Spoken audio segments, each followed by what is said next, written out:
NZ Aerosports, Icarus Canopies, now Gyro. That's right, we've rebranded, and Gyro is our next generation. It honours our founder, as that's the name we knew him by, but Gyro also marks the start of a new chapter. And not to be biased, but it's going to be fucking epic.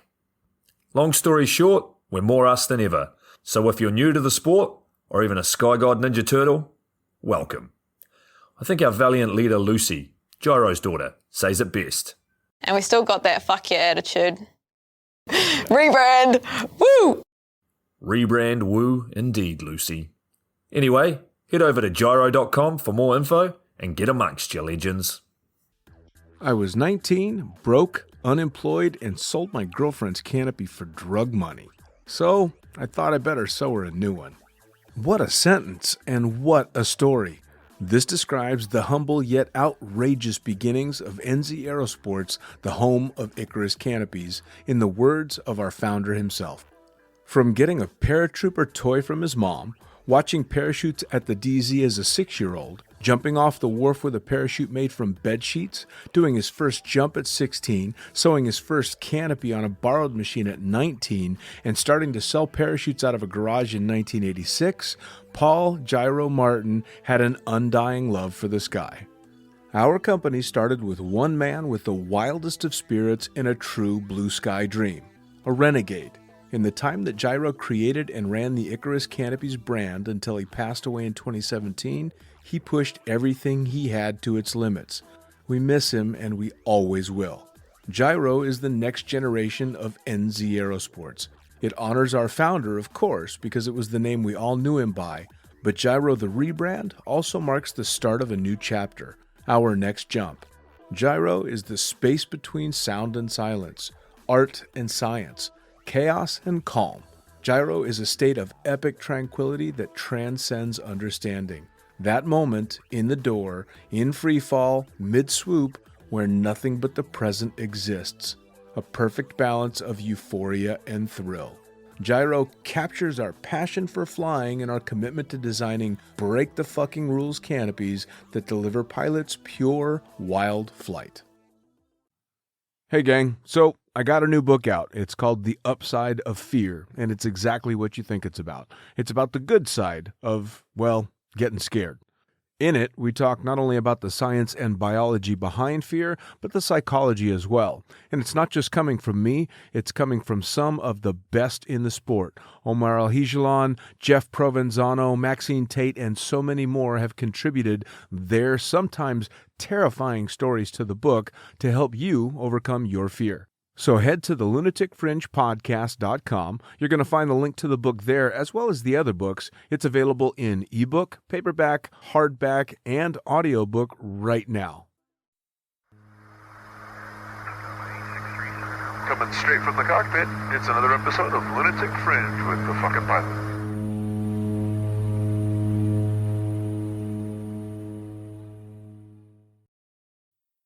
Ready, set, go.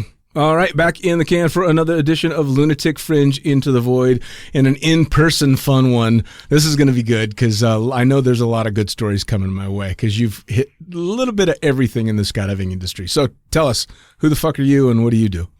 My name is Marat Leiras. Marat Leiras. Maha. But a lot of people read my name in magazines or like on the manifest. He's Marat. On the new dropzone, they'd be like, no, it's Marat, but they pronounce Maha. Maha. M-A-H-A. All right. So, Maha, where are you from?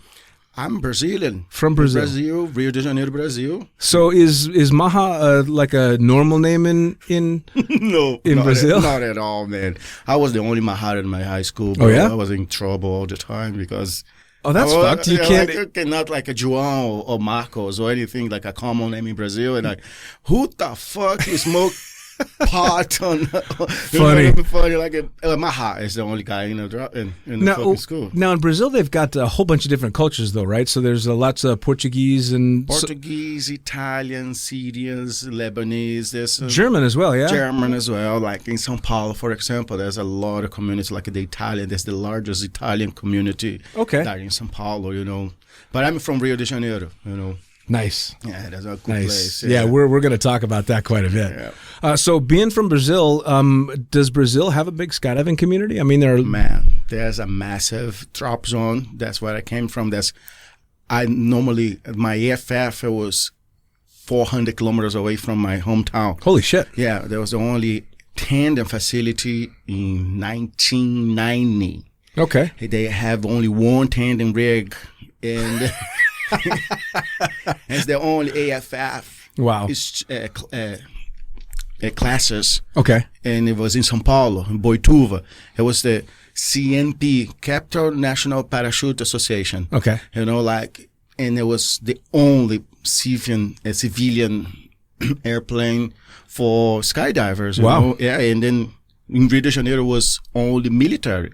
Okay. And then they have one civilian school. Okay. But it was from T10, from round and static line. Okay.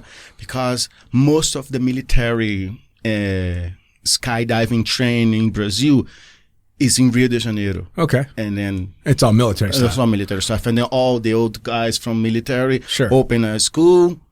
And then all the old gears from the military will be right. throwing civilian out of the... So it's kind of like how the States were in like the 70s and all that. It was a surplus military gear. Yes. Oh, wow. Okay. Yeah. And then one day we come from a party at the age of 17, and we watch a celebrity jumping tandem in São Paulo. So like, man, I want to do this. Sure. And then to make a phone call, we drove hours to get to Boituva, and then we got in touch with one of the instructors, and we did a tandem. Awesome. And there was 3 friends, me, João Carlos, and Shadow, to do the tandem. And then we decided on rock, paper, scissors, who was first, who was second, who was third, Luckily, I was the second one. Okay. All right. And then right at my first tandem, well, the camera guy forgot to open the camera, did not record, Sure. free fall, trying to tell the guy, hey, the camera is closed, there's a lens cap no. on it, and then on the opening, I blew one of the lines. No kidding. And then my old friend Shadow could not Oh, no. skydive, it was because it was one rig. Gear, That's how I start breaking a line on the first Fucking hell. jump. Yeah, man. Oh, man. So you drive 400 kilometers to go make your first jump.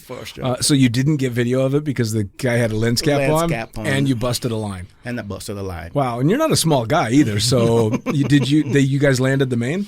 No, it was not a steering line. Okay. We landed the main, Okay. But my friend Shadow, it was the third one in line. He could not jump, and then we drove all the way, buzzed with the adrenaline. I said, we want to do this for a living. I was like, man, imagine 16, 17 years old, man. Oh, yeah. You know what I mean? Like, boy, I want to do this for a living. Sure. But me and my old friend, João Carlos, got the buzz of the adrenaline, and my friend Shadow was just sitting in the back seat like, yeah, Maha, you suck. Maha, you suck. We should put you on a last one to go jump out. Yeah, but Poor Shadow. Poor Shadow. And then Shadow had to do his first tandem 15 years later. Jesus. So he didn't get to jump. He didn't get to jump.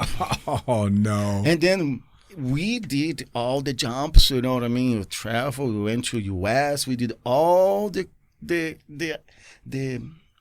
process Right. to become a skydiver, to become a professional skydiver, Sure. you know what I mean? And Shadow was watching and said, okay, what can I do? Pack. And he started packing parachute for us. Right. You know? Oh, man. Yeah. Well, so you do this first tandem, and then you drive all the way back home to Rio. But you got to drive back and forth to do your AFF? Yep. Fucking hell, man. That's some dedication. Oh, man. It was every weekend. Every weekend, every time. And sometimes we drove hours and hours and to get to the São Paulo in Boituva. And it's rain all week long. Yeah, I mean, there's a lot of green shit out that way. I'm guessing it rains a little bit. Oh, man, it was 6 to 7 months to finish my FF course. Man. Now, what did the family think about this? Well, I get my father's signature because I was a minor. And, Sure. And he was not happy about it, but my mama was super supportive. Like she said, "Go. Is that what you want to do? I don't want to interfere. Go ahead." My mom is really like easygoing on about it because. Well, that's usually backwards. It's usually the dad that's like, "Fucking go do it," and the moms are like, "What the hell are you doing?" Yeah, mom was like, "I no, go." Most of the time, my mom is always supporting me and my sister and saying to do whatever we want to do because that's what she grew up. Sure. Like it. Now, before skydiving, was there a plan for you? I mean, you were 17 years old, so you're kind of young. Go to school, go to a law school. I used to work in a bank. My father started on a bank. My father, before he passed away, he retired as a director of a national bank in Brazil. And then he started so very young on the bank as well. And then when he retires, I started the same way too. I started a mail boy, you know what I mean? Right. And then I become a cashier, and then before I quit, Right. quit the national bank. It was Banco Nacional. It was the same bank sponsored Ayrton Senna. Okay. Before I quit that, I ended up as a manager of a collection manager. Oh, Jesus. Calling people, say, hey, You you owe. owe us. Oh, what a... I was like, you know what? You had to be miserable. I was miserable, man. And the people come, oh, no, my family needs this. We had a problem. And you have it, you're like, no, we're going to, because they have the system of collection, the system in Brazil. And then you put like your social security on the red. And you cannot get anything. Yep. Nothing. Can never have credit card, bank account, or ID or passport. Or if you get in a blacklist, because you don't pay your money. That's a horrible. All the way around, that's fucking horrible. Because I've been the one that's broke. I've Not been, only you, but Fred. Oh yeah, I've been the one with the collection agencies going, "Fucker, pay us our money," and me going, "I don't have there's nothing you can get out of me." But it's got to be horrible being the guy making that phone call, because if you have a heart, any kind of a heart, that's got to be fucking. Yeah, hard. man. It took me only a month to say, "No, fuck this shit. I'm gonna leave on skydive." Yeah, and then I quit and I went to a small restaurant inside Skydive Resende in Rio de Janeiro. Beautiful place, only 100 kilometers away from Ipanema Beach, where I used to live with the dropzone owner and my uncle Acrisio.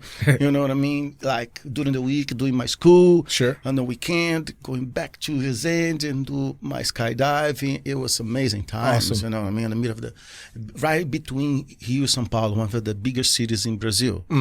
And then I was there, 21, with a restaurant. I mean, come on. AFF instructor, cameraman, coach. So you got straight into it. Straight. So you did your tandem, you did your AFF, and how did you push towards becoming a working skydiver? What'd you do for that? I started with cameraman. Okay, like a lot of us.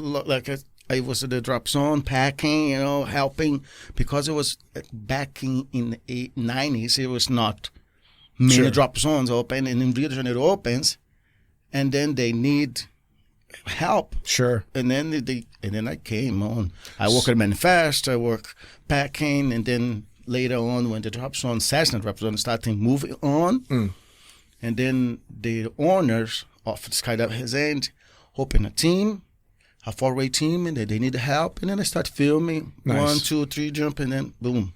That was kind of what happened with me as well. I had found out that, all right, fuck, I'm a skydiver, but now what? Because it's expensive, and I'm like, all right, I got to find a way to jump without destroying myself financially.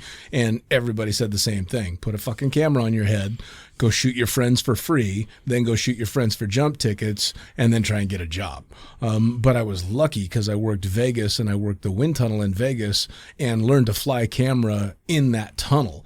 So they'd let me fly around with my camera helmet shooting video of people, and it was Lucky bastard. yeah, man, I was so lucky. Well, I ended up going and the first ever video of a tandem that I shot was for a drop zone called Outlaw Skydiving in Vegas, and they fucking full on work because I'd have to look at my logbook to see the jumps, but I had less than 50 jumps the first time I shot a tandem video. Wow. Yeah, absolutely. And I think it was like 5 jumps after I shot my first tandem video that me and my buddy at the time, Kevin Love, were doing a 28,000 foot tandem with a fireman shooting video. Oh my God. Without any fucking bailout oxygen. We only had supplemental in the plane. Oh God. Yeah. And I was too early in the sport and too young and dumb to know just how stupid that jump really was.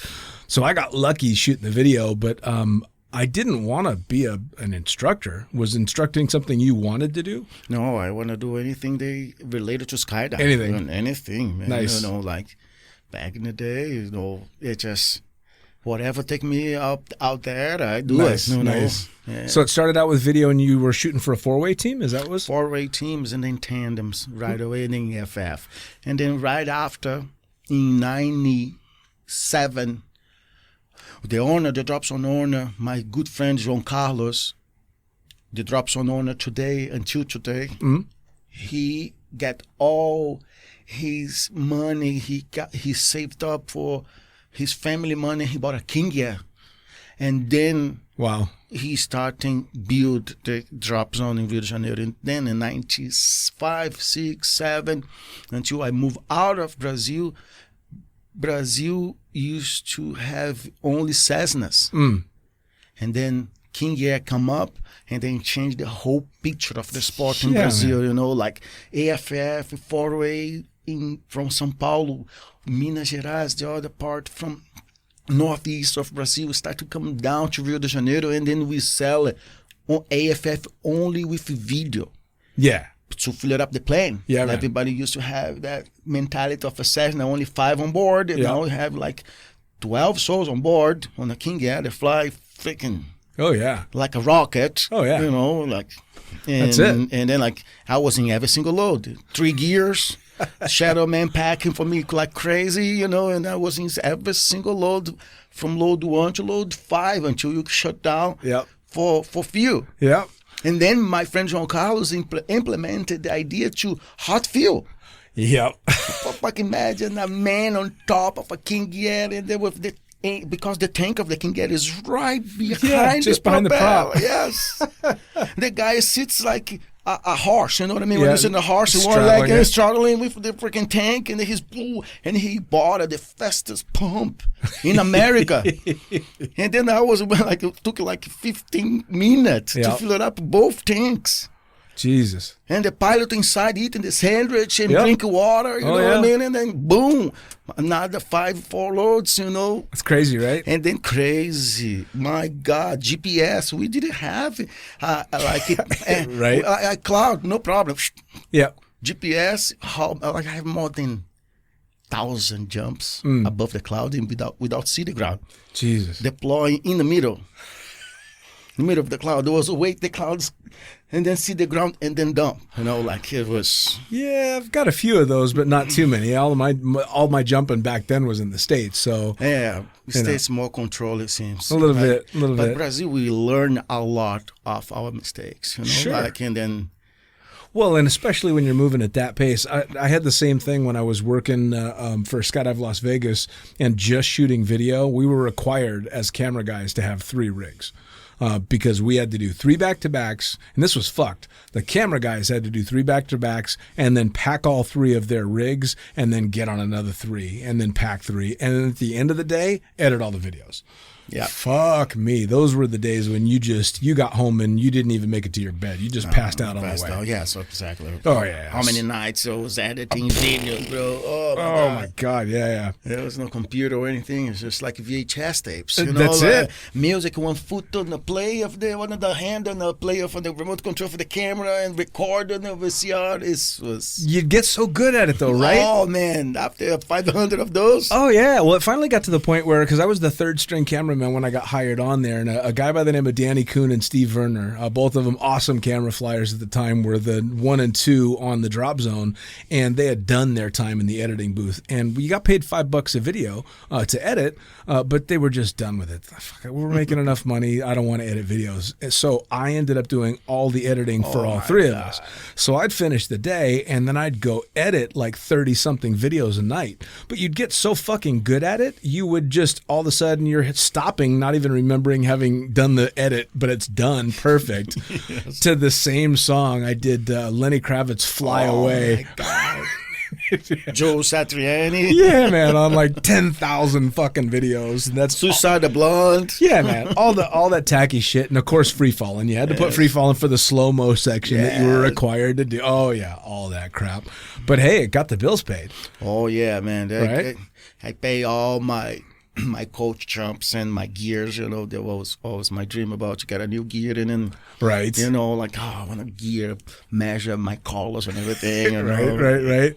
Doing that pays off. Well, and you and I, it sounds like we're coming up around the same time because this is also when shit was really kicking off in the States. The Flyboys and the Free Fly Clowns and Omar. And this is when what we consider to be old-fashioned skydiving, but it was the birth of modern skydiving, delivering pizzas all over the sky, but the most amazing shit. What a great time to start jumping, right? Oh, my God.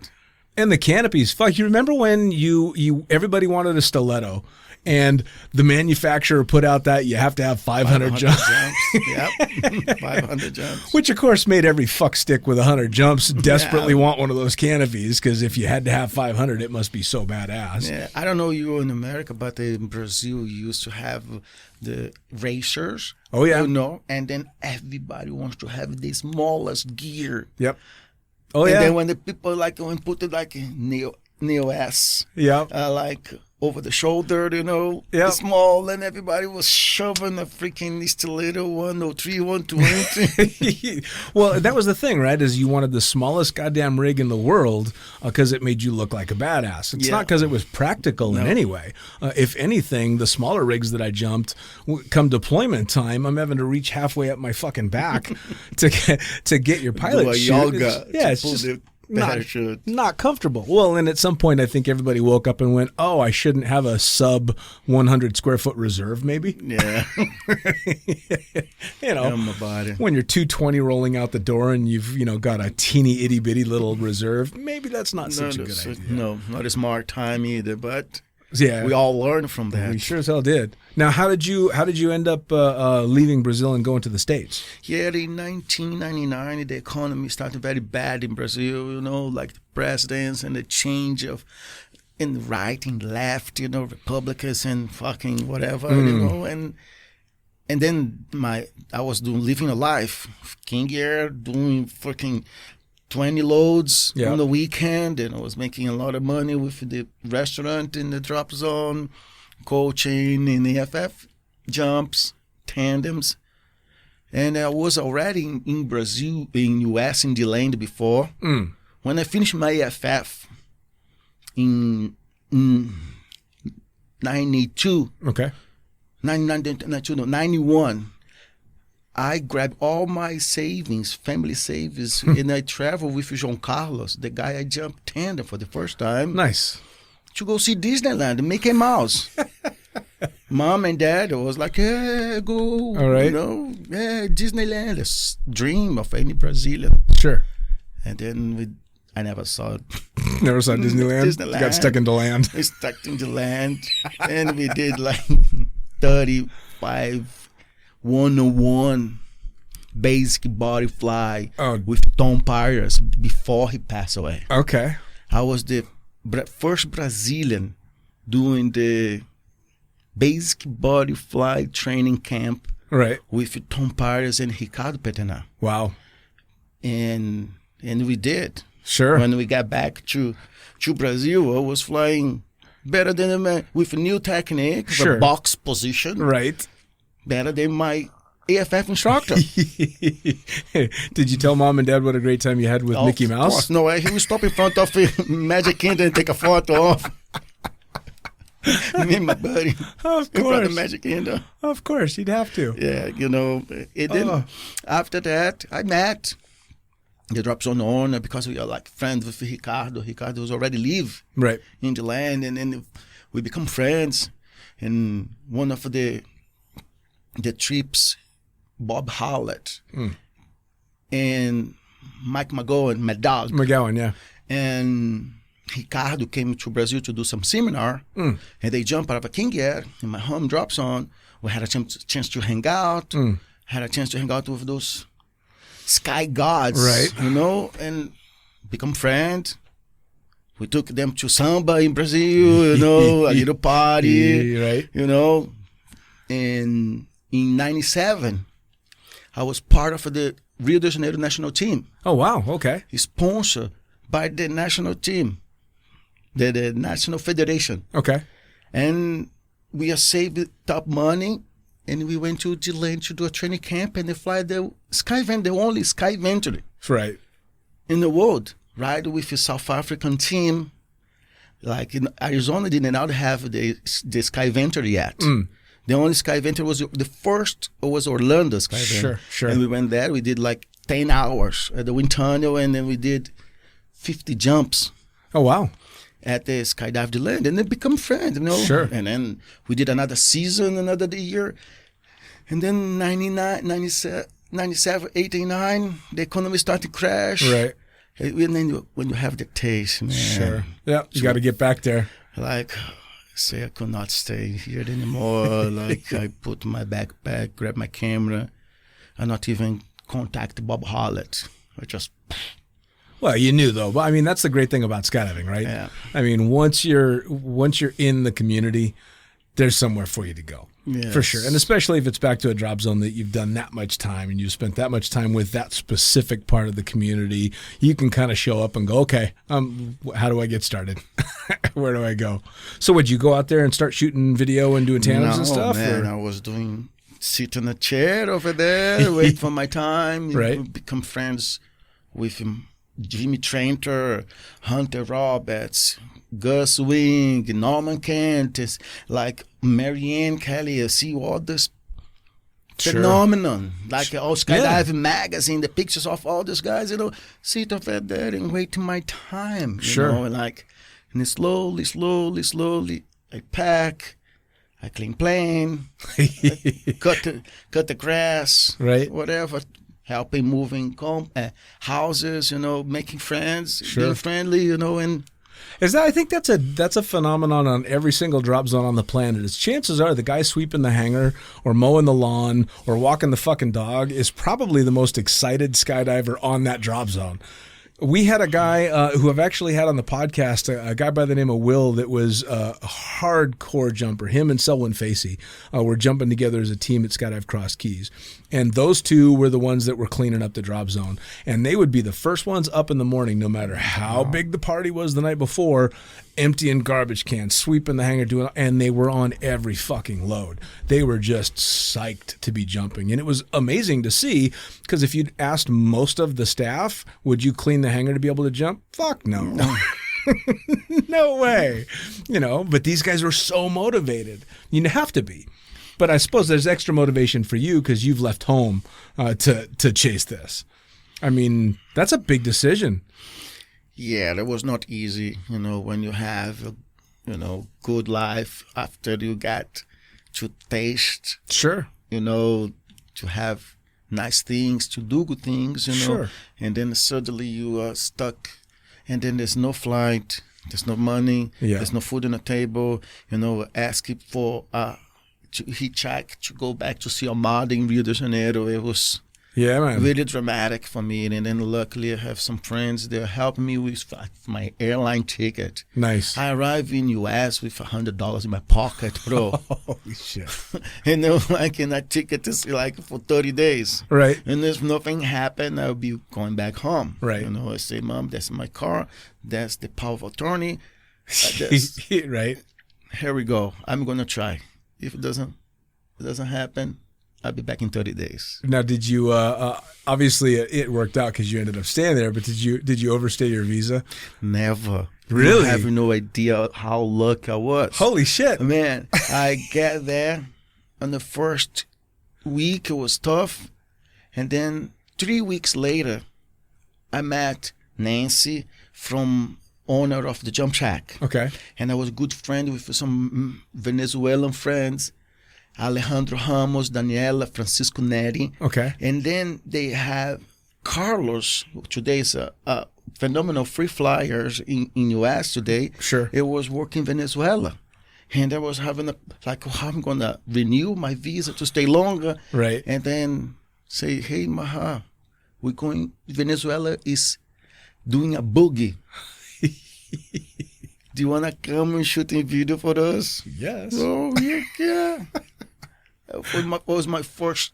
So you were like down to the last couple of days before your visa runs out. Yeah, exactly, man. Awesome. They're like, sure. And then we travel. And they have Irene from Norway and Pedro Asper, one of our instructors at the Skydiving Land. Awesome. And we all went to Venezuela, being treated like rock star.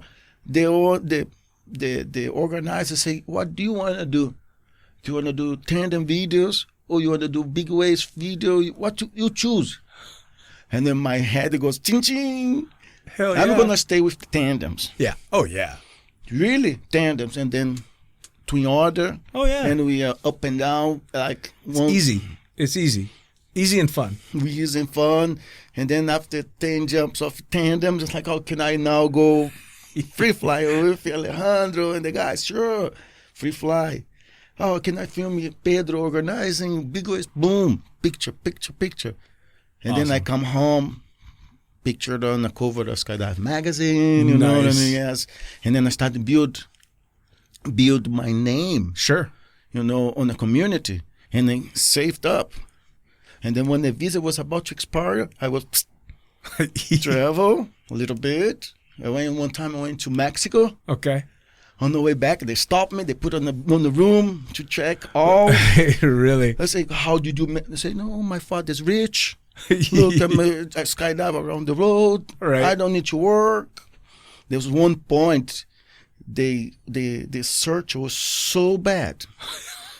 They grabbed my agenda, and they opened like this. Oh, skydive the land.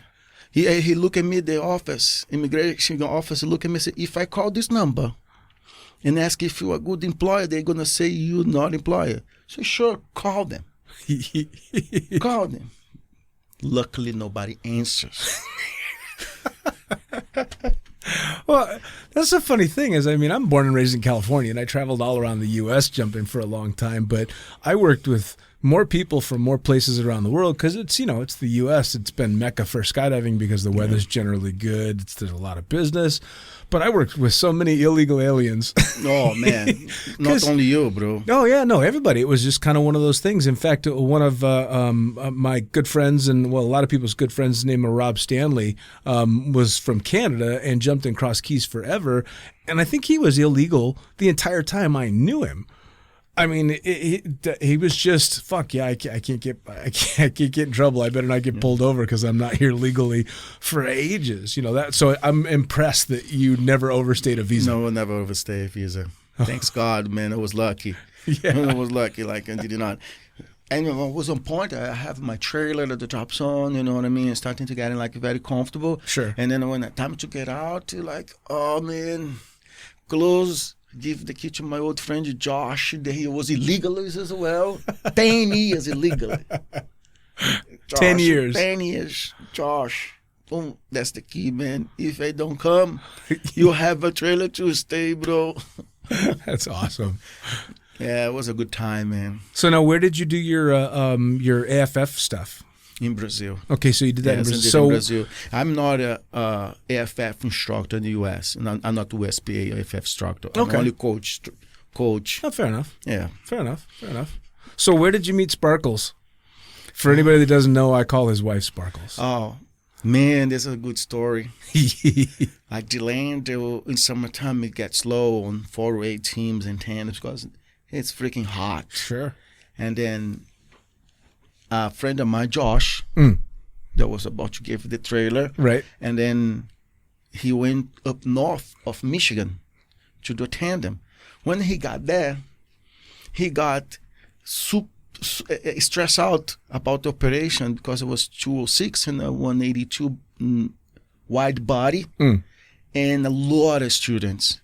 And Desmond, the owner of the drop zone, like very particular for everything, video, photo, the way to treat the customer. They will have like too much for Josh. And he called me and I was like, in Thailand, no jobs, no work, no money.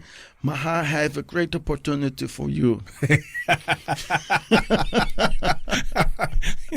Hey, you're welcome. Fuck you. He left before I arrived. Oh, of course he did. Oh, no. So when I arrived in Michigan, I say, where is Josh? No, he left 3 days ago. But 3 days ago, he told me to come here. Yep. And then I started dropzone with work with video with that, and Jennifer was start skydive, and then we click, we become friends. That was the first season, and in the second season, I went back there and we hooked up. So it didn't go so bad. No, you didn't have a problem with the owner. No, I never have a problem with him. I have a problem with the airport manager because I was swooping the tower all the time I come down. Until he come and he shout and that's coming to me, and he grounded me for a week because I was swooping the tower. Really? Oh yeah, that was like I was going. So Jennifer was a skydiver at the time. No, Jennifer has 240 jumps. Really? Bro. Yeah. I never would have guessed. Yeah, I've never seen her under nylon. Yeah. Sparkles, you've been holding out on me. I didn't know she jumped. Yeah, she jumps, man, and then we hooked up, we make some jumps together. I started to coach her seat fly, and one time we went to Traverse City, the place she used to work and live, and then it was funny story, and like when I proposed her, I said, listen, I'm always about to get illegal in the country. It was like a week, 2 weeks until I get to start to get the status of illegal immigrant. All right. And then I already visited her, was hooking up, and then she told me, I say, listen, I'm going to stay illegal in this country. I love you. I want to be with you. I don't give a fuck about immigration. If I'm going to be illegal here, quiet. No, she's like, no. As an American from up north, I said, no, you cannot do that. All right. I say, I have an idea. Do you love your job? She's like, I hate my job. She was a dental hygienist. Oh, Jesus. Now that I can imagine. Yeah, she's a dental hygienist. Have her own house. Her life was set. Like, and then you showed up. Like, do you love skydive? She's like, yeah, I love skydive. Do you love your job? I hate my job. What about the 6 months of winter time you have here? You cannot see the sun. It's like, I hate the weather. Say, marry me. Move to the land. I have nothing to offer. That's a great proposal. I have a little house. I have a little trailer. 1 bedroom, little trailer, It's very simple. You marry me, I stay legal, stay together. And then I sing it to her. Dun, dun, dun, dun, dun, dun. Instead, I confused in my head. That's awesome. What it was. That's awesome. He's like, dun, dun, dun, dun, dun. Yeah, wrong one. Wrong one. Yeah, you're singing the Death March. Death March. Now, did you have the dreadlocks back then? Yeah, I have the dreadlocks. So she's a fan of the dreadlocks. She's a fan of the dreadlocks. Well, those things come down to your ass about now, don't they? Yeah, man, it's been 20 years. Yeah, because you've always got them up. Yeah. What was the choice with the dreadlocks? Did it start with the whole skydiving thing and kind of that vibe? No, because I work in the bank, I have to have a clean shave, clean cut. Sure. And then I decided to become a skydiver. It is to have the clean shave, the clean cut.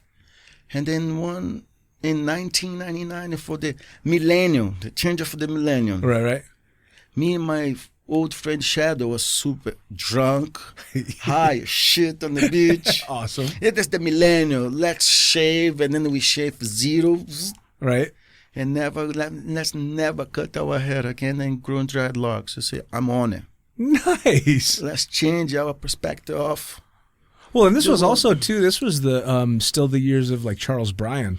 Yeah. When he's Free Fly Clowns and the iconic videos, the Chronicles videos where he's got the mask on and he's flying with the dreads behind him and the hockey jerseys and shit. That was an iconic look. We came up during I hate to call it the dirtbag skydiving phase, but it was back when your jumpsuit and rig were dirty. Yeah. That meant you were a good skydiver. I'm on that video. You know that? Are you really? Yes. No man. shit. Yes, You're one of the trackers in that. Not tracks, but the flockers.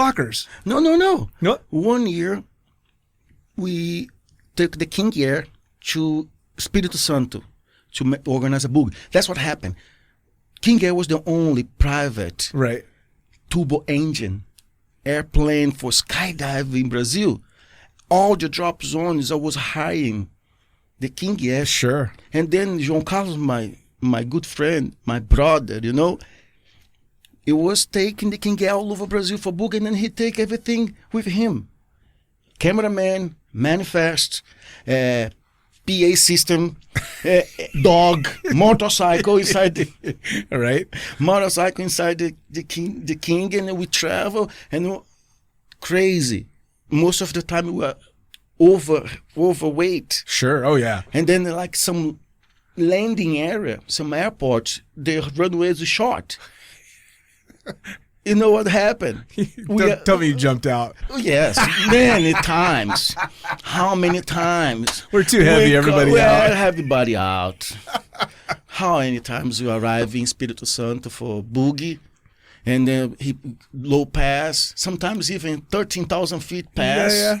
Open the door, we climb out, we close the door of the King Air, and then 3-4 of us. And now he's not overweight. Not overweight. Oh, that's and then, dude, that's perfect. Yeah, it was a great time, you know. That is a skydiver fucking fix to that. So where did you end up in that? And then there was a boogie in Vitória do Espírito Santo. And then Charles Bryan was invited to come as a coach and load organize with Sabiá. And it was the beginning of the basing jump. Yeah. Life in U.S. everywhere. Yeah.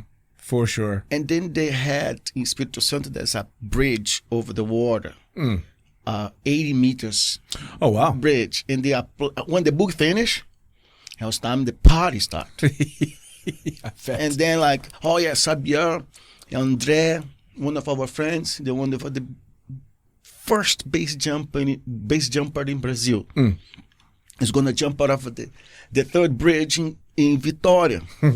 And I'm inside watching them packing, you know, like, oh man, I want to do this too. And I look like on the side of as a decoration in the living room, there was a Wonder Hog. Nice. With a cruise light from France. Right. Inside.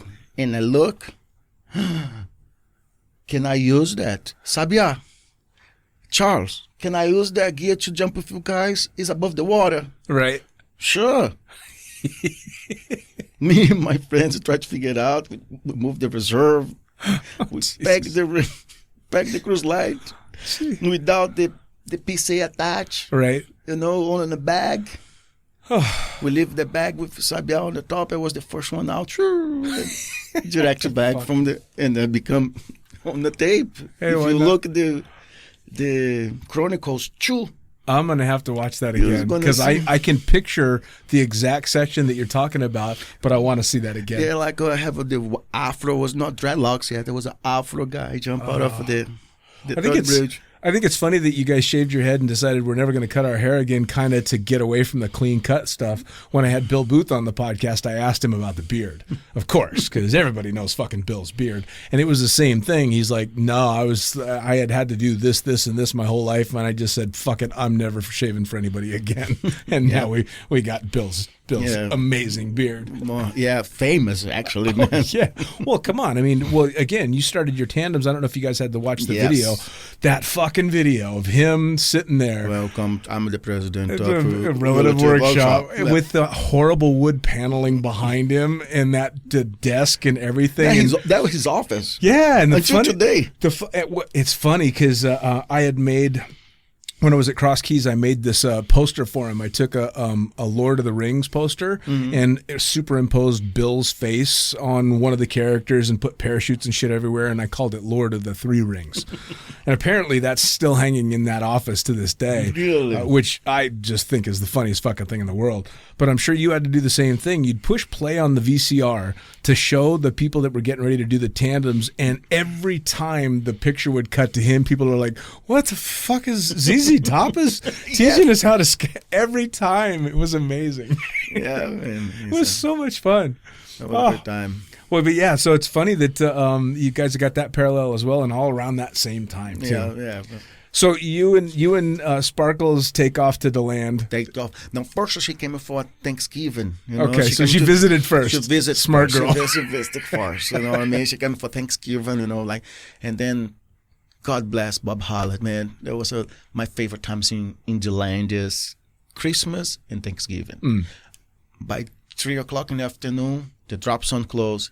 All the picnic table from outside the drop zone, he put in a packing mat. All the families Awesome. come from all the states because we all skydive. Sure. And the families from skydive the land come and he cook the turkey. You know what I mean? Wine, and we are all sit as a big family. Amazing. And like Amazing. Amazing. You know what I mean? I didn't have my family. You know what I mean? Like, I'm a foreigner, and we all sit together and we talk. Bill Booth come, John LeBlanc come, John LeBlanc's family, everybody's family, the owner industry, the owner of the Neptunes, all the families. Sure. The community come, and then we sit and we celebrate Thanksgiving at the drop zone. And Jennifer had a chance to come. How awesome is that? What a great introduction to something like that. I mean, she was a jumper, but to get that kind of a huge introduction to the real outside community of it, that's amazing. Yes, it was. And plus, she had a chance to jump out for the sky van. Right? She's like, oh my God, I can't stand up on this plane. And Awesome. then we jumped a few times out of the sky van, you know, and then I jumped from the 206. Nice. Yeah. But when you talk to her about the 206, she loved the 206 because she was feeling more powerful because they have a rolling door, Nice. you know, to climb out the 206. Well, I don't know about you, but I always enjoyed jumping the Cessnas. The only thing I didn't like about the Cessna was the ride to altitude. Yeah. But it was a big jungle gym. I mean, I'm sure you, like Yes. everybody else that jumped Cessnas, tried to hook their feet over the leading edge of the Yeah. wing and hang upside down. And the first jump that I ever did, my camera flyer went and hung off the tire, which I still have never seen again to this day. But he was literally double gripped on the rubber of the tire, waiting for me to come over the top of him. Because I remember looking down at him, thinking, "What an idiot! He's hanging from the tire of an airplane." You know. No, I love those things. They were fun. It was fun. Yeah. The 45 minutes to altitude No, sucks. Yeah, but then after that we talking a lot. We used to talk three times a day on the phone, and then like, okay, That's it. I think I'm ready. And then I flew to Traverse City. She quit her job. She put her condo for sale. All her stuff on the storage unit. We get married in the courthouse. Awesome. With my friend Trevor and her friend, I don't remember her friend's name. It was her. And we back in the car she had, a little white Cavalier with a dog. The land. Awesome. On the trailer. Awesome. Well, now this was what year? Yeah, man. Yeah, it's been a while. 2004, I think. 2003. 2003. And now you're all these years later, and how many kids now? 2 kids. 2 kids, boys and girls? A girl, 13 years old girl, and a 9 years old boy. Yeah, I see the videos. They're awesome. Man, love of my life. Yeah, absolutely. Absolutely. So is that what stopped Jennifer from jumping? Because she doesn't jump anymore, does she? No, she was not dealing with the nylon very well. Okay. No, she used to have a PD 7 cells. Sure. And then she started jumping the land. And then she started working for Relative Workshop. Nice. With Bill Booth and Rose Sigmund. Nice. And she got a brand new gear because she worked for Relative Workshop. Sure. You had a free gear, so you work for the manufacturer. She got a new gear, new suit. And then when she got a Sabre 250, she was not in feeling. Gotcha. It was too fast. Sure. And then I said, I'm gonna get hurt with this. And then she started to jump less and less and less and less until she like, I wanna get kids. Sure. And then, well, I mean that's a smart choice, though. I mean, not that she's not a sharp cookie, because she is, but to be able to recognize, hey, this is a little bit above my above my skill set or my comfort level anyway, and to slowly back it off. And then, of course, the choice to have kids. I'm a big fan of when the kids come around, it's time to reevaluate stuff. Yeah, absolutely. You know, and then coming from a small drop zone or the jump only on the weekend, seasoning, Sure. and then going for intimidate. You know, you're going to a big drop zone, Oh, yeah. out of the land, and that drop zone going on Monday to Monday. Scary shit. You know, man, and you see people get hurt. Oh, and yeah. you see people dying. You know what I mean? And like, it's intimidating. You know? Oh, yeah, man. I went from a Cessna drop zone and would do my weekend drives down to Paris Valley. I think I'd probably been in the sport for not quite 6 months by the time I went to the first big drop zone, which was Paris. And Paris at the time was fucking cranking. You know, I mean, the flyboys were on every other load. And super intimidating. I just wanted to go do a solo and leave me alone, you know, so I can stay away because it's kind of scary. Now, I want to transition into one of the coolest stories that you had told me before, which was you got the chance to do a really super fucking cool jump back home. Yeah. I want to hear about this. Yeah. So how did this come? Tell everybody, first off, where you got to jump and how it all came about. 2015, I got invited by the president of a school samba in Brazil called Portela. Mm-hmm. If you guys are familiar with Brazil, Brazil is very famous of carnival, Yeah. party, and football. Yes. And today is recognized as the martial art of the world. Absolutely. Jiu-jitsu. Jiu-jitsu, correct. And I was home, a good friend of mine, Gui Pada, called me and said, Marat, I have this opportunity. It's one in a lifetime. We're going to open the Carnival of Rio de Janeiro. Fucking hell. I said, what? Yes, it's going to be a night jump in the middle of the city. We're going to open the Carnival. Do you want to come in? I don't have much to offer. I will pay you accommodation, but you have to be here. All the expenses here, you got to get paid. Man, I work myself around, get the ticket, travel to Brazil, to my home country. After 3.5 years without seeing my country. Wow. Arrive on a Wednesday. The jump will be on a Saturday. Carnival. It's insane. Insane. Absolutely insane. I mean, it was crazy. We arrived. We did. I say, man, I need to do it because I need to jump. I cannot jump my own parachute. They have a Portela gear, Portela parachute, jumpsuit, helmet, everything match the school samba. Sure. And we did one jump over the beach just to fly the canopy.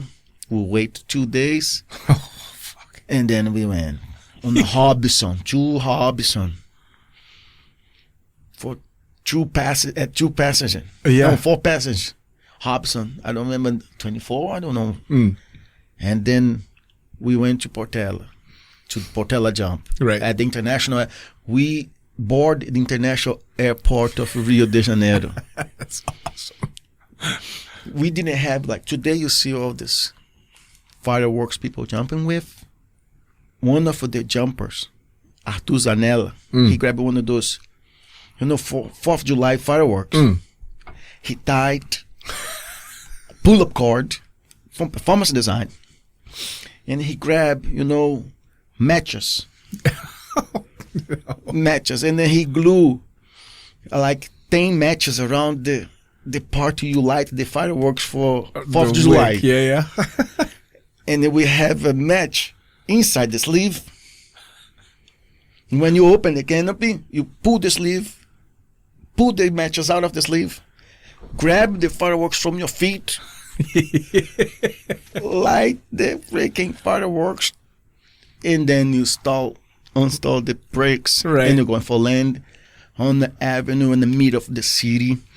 Jeez. With more than 70,000 people watching a live there, and millions of people worldwide Oh, yeah. watch the television. How crazy is that? Oh my God, man. I don't know if you had a chance to see the YouTube video. I've seen the video, yeah. I was blown away. I land. I was in my knee. Yeah. I thank you for the public. Thank you, God. And I start bawling, crying, and the emotion of people screaming, and then people party. Oh, my God.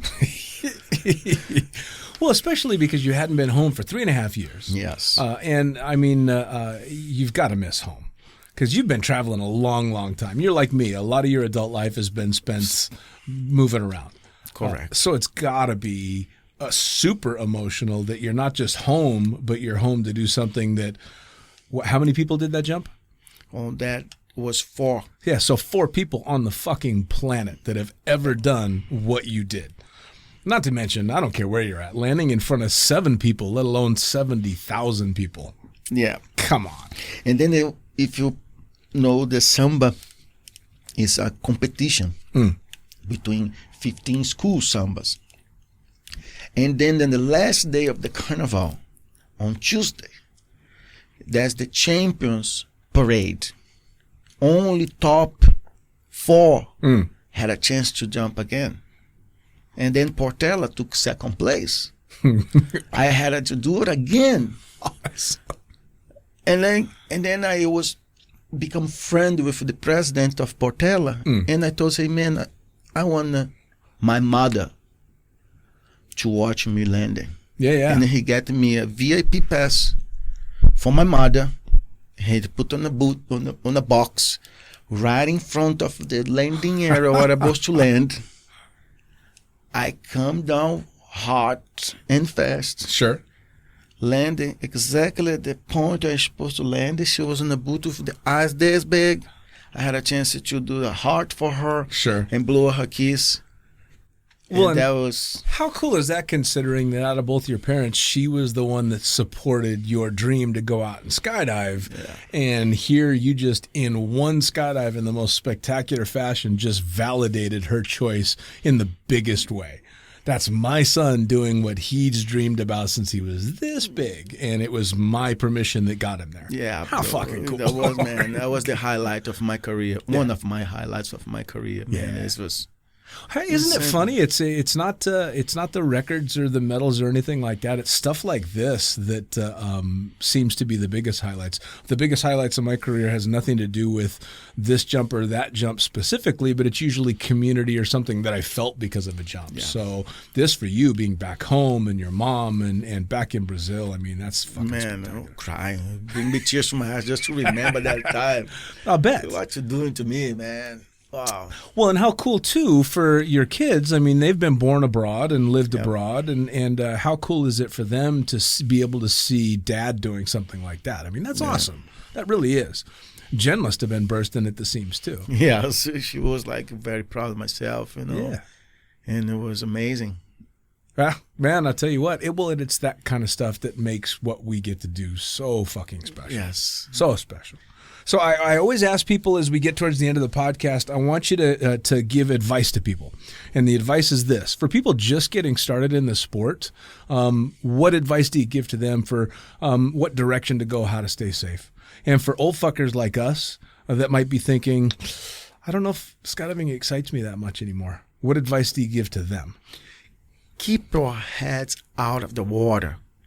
No, you know, I see a lot of kids today. They are so easy now with wind tunnels every country. Yeah.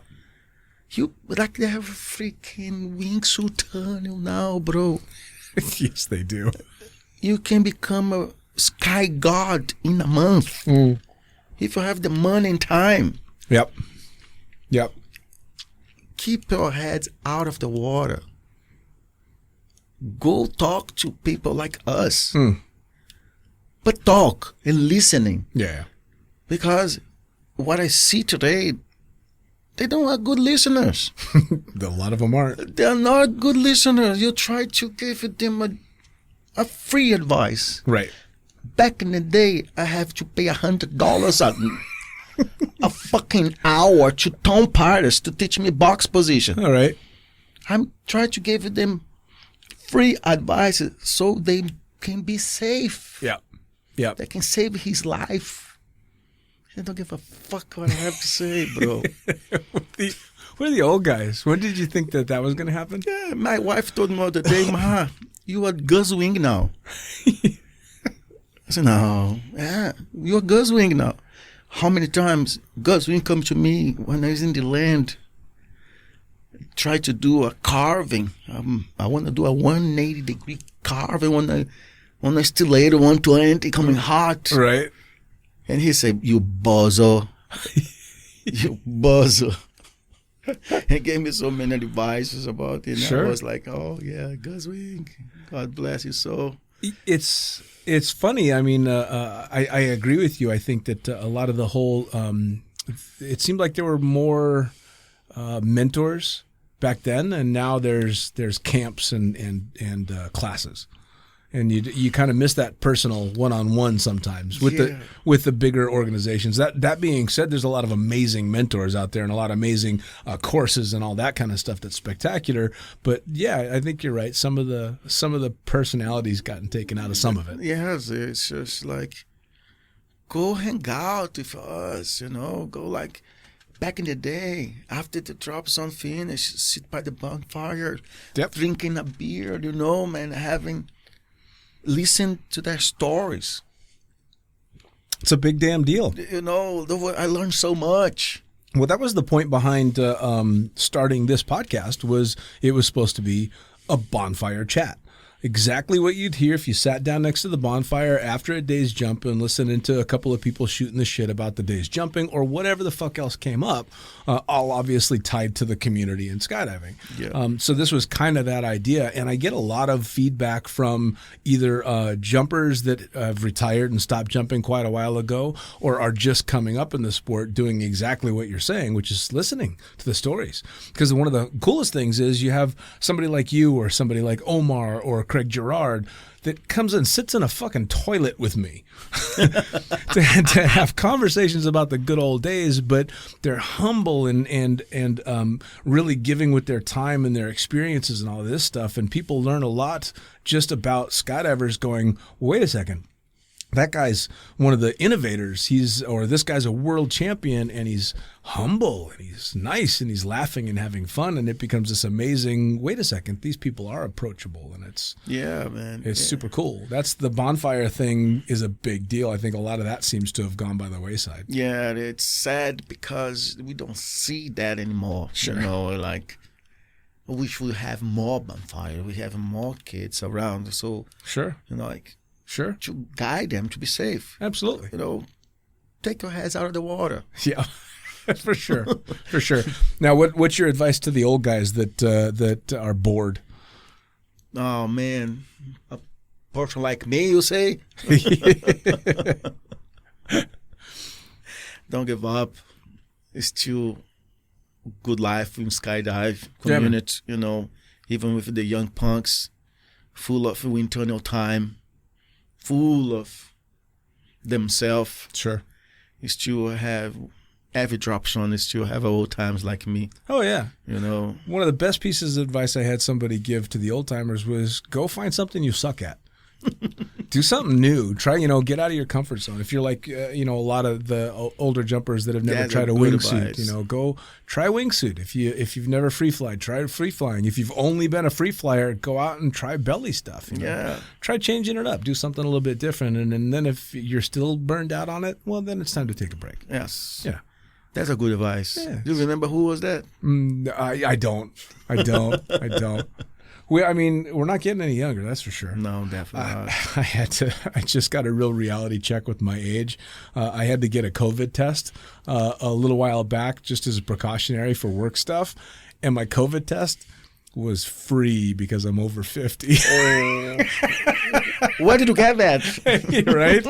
Yeah, I'm like, and it was funny because the girl at the counter was trying to flatter a little bit and said, oh, you don't look like it. And I'm just shaking my head with my gray beard going, yeah, thanks. I appreciate that. I'm like, but this is going to be a milestone. This is the first time I've gotten something free because I'm too old.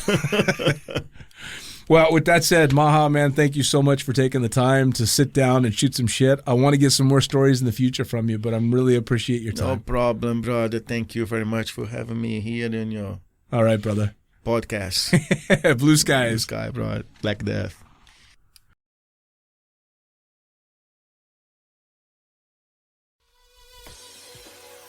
Well, there you have it. Another episode of the Lunatic Fringe podcast brought to you as always by, well, wait, not as always, actually. Brought to you now by Gyro. Formerly known as NZ Aerosports, you'll head to gyro.com for their next level line of canopies. By Pussfoot, the extreme sports collective. Head over to pussfoot.com to check it out. By Summit Parachute Systems, check out summitparachutesystems.com to talk to Jarrett Martin and the gang about kick-ass pilot rigs, rigging courses, and more. By Flyaway Indoor Skydiving, go to flyawaytn.com and check out all the cutting-edge stuff to come. By Pure Spectrum CBD, head to purespectrumcbd.com to check out their wide range of CBD products. And as for us, head to the lunaticfringepodcast.com to listen to any of the hundreds of episodes currently available, hit the link for our YouTube channel, pick up your copy of the Lunatic Fringe book or The Accidental Stripper, and get a sneak peek at upcoming guests. Once again, thanks for listening, and we'll see you next time.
Damn.